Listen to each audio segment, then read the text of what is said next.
Hello, आप सबका मेरे चैनल स्पीडिंग द ज्ञान में स्वागत और अभिनंदन है। मैं आपको भारतीय न्याय संहिता 2023 के कुछ इंपॉर्टेंट क्वेश्चन सॉल्व करा रही हूँ, जो कि आपकी जुडिशरी एग्जाम के लिए, एसजेएस एग्जाम के लिए और एपीओ एग्जाम के लिए बहुत ही इंपॉर्टेंट है। आइए देखिए क्वेश्चन। पहला क्वेश्चन है कि छोटा संगठित अपराध के लिए क्या दंड विहित है। क्या कह रहा है? छोटा संगठित अपराध के लिए क्या दंड विहित है। ये कह रहा है कम से कम 1 वर्ष का कारावास किंतु 7 वर्ष तक का हो सकेगा और जुर्माना। बी कह रहा है कि 2 वर्ष का कारावास और जुर्माना। सी कह रहा है न्यूनतम 3 वर्ष का कारावास और जुर्माना। डी कह रहा है न्यूनतम 5 वर्ष का कारावास और जुर्माना। यहाँ पे ए वाला ऑप्शन सही होगा कि कम से कम 1 वर्ष का कारावास जो कि 7 वर्ष तक का हो सकेगा और जुर्माना। आगे क्वेश्चन है कि निम्न में से कौन सा कार्य छोटे संगठित अपराध के अंतर्गत आता है जब किसी समूह या गैंग के सदस्य द्वारा ए कह रहा है चोरी, झपट्टा मारी, छल, जुआ खेलना। बी कह रहा है कि टिकट का अपराधिकृत रूप से विक्रय। सी कह रहा है कि लोक परीक्षा प्रश्नों की बिक्री। डी कह रहा है उपरोक्त सभी। तो डी वाला ऑप्शन सही होगा। ये सभी जो है आते हैं छोटे संगठित अपराध के अंतर्गत, या तो चोरी, झपट्टा मारी, छल, जुआ खेलना, टिकटों का अपराधिकृत रूप से विक्रय, लोक परीक्षाओं में प्रश्न पत्र का विक्रय। आगे क्वेश्चन है कि यदि समूह या गैंग का कोई सदस्य अकेले या संयुक्त रूप से लोक परीक्षा प्रश्न पत्रों की विक्रय या अन्य समरूप कार्य करता है तो वह दंडित किए जा सकता है। ए कह रहा है कि 1 वर्ष से जो कि 7 वर्ष तक का कारावास हो सकता है।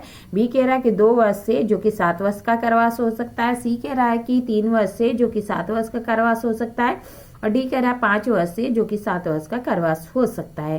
तो ये वाला ऑप्शन सही होगा कि यदि समूह या गैंग की किसी सदस्य द्वारा अकेले या संयुक्त रूप से जो लोक परीक्षाएं हैं उसमें प्रश्न पत्र की बिक्री करता है या उसके समरूप कोई कार्य करता है तो वह 1 वर्ष का कारावास और 7 वर्ष तक की कारावास तक हो सकेगा। ये वाला ऑप्शन सही है।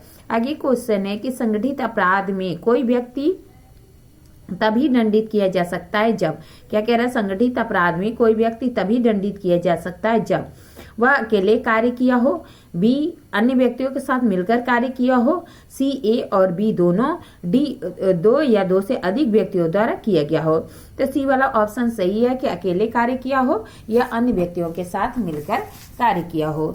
आगे क्वेश्चन है कि संगठित अपराध सिंडिकेट का सदस्य द्वारा समूह द्वारा सामान्य दिमागी मिलन से निम्नलिखित कार्य किया जाता है तो वह संगठित अपराध कहा जाता है। क्या कह रहा है?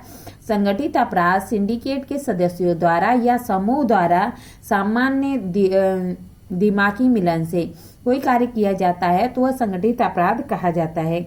ए कह रहा है कि साइबर अपराध, बी कह रहा है कि आर्थिक अपराध, सी कह रहा है कि फिरौती द्वारा मानव अपराध, डी कह रहा है कि अवैध माल का दुर्व्यापार और ई कह रहा है उपरोक्त सभी। तो सभी माना जाएगा कि साइबर अपराध है, आर्थिक अपराध है, फिरौती के लिए मानव दुर्व्यापार किया जाता है या अवैध माल का दुर्व्यापार किया जाता है, तो ये सभी जो है संगठित अपराध कहा जाता है।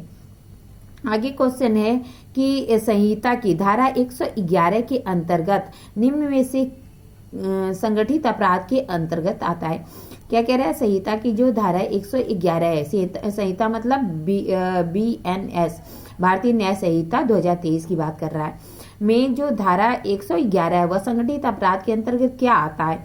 ए कह रहा है संविदा पर हत्या करना, बी कह रहा है हथियार का दुर्व्यापार, सी कह रहा है कि भूमि हथियाना, डी कह रहा है कि उद्यापन, डकैती, व्यापारण और यान चोरी, ई कह रहा है उपरोक्त सभी।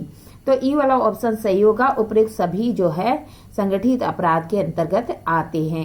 क्या? संविदा पर हत्या करना, हथियार का दुर्व्यापार करना, भूमि हथियाना, उद्यापन, डकैती, व्यापारण और चोरी, यान की चोरी करना। फिर आगे क्वेश्चन है 111 संगठित अपराध निम्न में से किस पर लागू नहीं होता। क्या कहते हैं? संगठित अपराध किस पर लागू नहीं होता।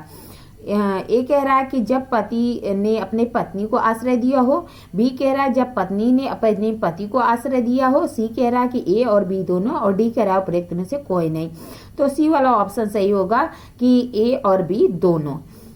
इस तरह मैंने आपको कुछ क्वेश्चन सॉल्व कराया। अगर मेरी वीडियो अच्छी लगती है प्लीज लाइक करिए, सब्सक्राइब करिए, कमेंट करिए, शेयर करिए, साथ ही बेल आइकन दबा दीजिए ताकि कोई भी नोटिफिकेशन आपको तुरंत ही मिल जाए। ठीक है, धन्यवाद।